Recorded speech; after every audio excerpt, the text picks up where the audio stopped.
যশোরের শেখহাটি বাবলাতলা এলাকায় স্থানীয় ব্যবসায়ী রাহাত হাসানের ওপর ছাত্রলীগের একদল কর্মীর হামলার অভিযোগ উঠেছে। মঙ্গলবার সকাল 11টার দিকে দোকানে মোটরসাইকেলে তেল নিতে আসে কয়েকজন যুবক। তেলের দাম চাইতেই শুরু হয় কথা কাটাকাটি, আর সেই কথাই মুহূর্তে রূপ নেয় ভয়াবহ হামলায়। অভিযোগ উঠেছে শিহাব ও শাকিল সহ আরও কয়েকজন দোকানে ঢুকে দেশি অস্ত্র, লাঠি আর হকি স্টিক দিয়ে রাহাতকে বেধড়ক মারধর করে। তারপরে ওরা সংঘবদ্ধভাবে অফিসটির আরও কি কি জ্বর, তারপরে রামদানা ছিল।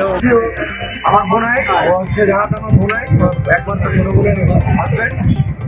ওরা প্রায় এসে ওর কাছ থেকে তেল নিয়ে যায়।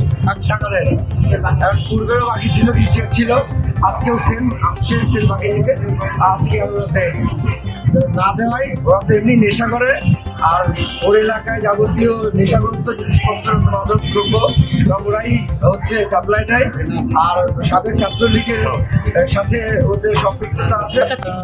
মোমেন মোমেনের ক্যাডার, তারা হচ্ছে এদের হচ্ছে সাঙ্গপাঙ্গ, তারা ওদের সাথে হচ্ছে মেলামেশা তাদের। তো শিহাব, শাকিল আরও 3-4 জন আনুমানিক, আমি নাম বলতে অনুমোদন করতে পারছি না।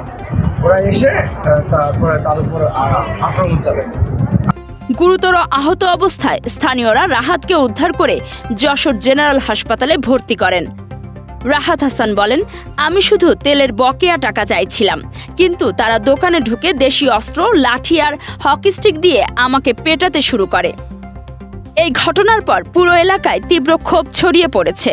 স্থানীয়রা হামলাকারীদের দ্রুত গ্রেফতার এবং দৃষ্টান্তমূলক শাস্তি দাবি করেছেন। কাজী সাইমা, রাত দিন নিউজ।